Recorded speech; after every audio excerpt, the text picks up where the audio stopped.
ስድስተኛው ሰንበት እሁድ ገብርኄር ተብሎ ይጠራል። ለሚለምን ሁሉ ቸርነትን አድርግ። በቅድስት ቤተ ክርስቲያን ቋንቋ ታማኝ አገልጋይ ማለት ነው ገብርኄር። ለራስህ የምትፈልገውን አንተም ለሌሎች አድርግ።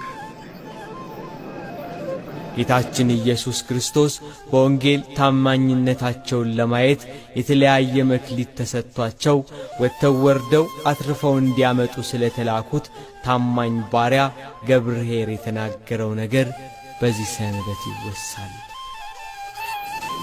ጠላቶቻችሁን ውደዱ፣ ለሚጠሏችሁ መልካም አድርጉ።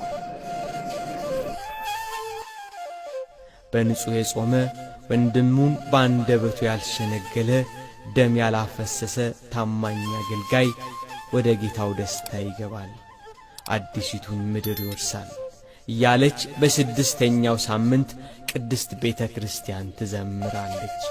የሚረግሟችሁን መርቁ፣ ለሚበድሏችሁም ሰዎች ጸልዩ።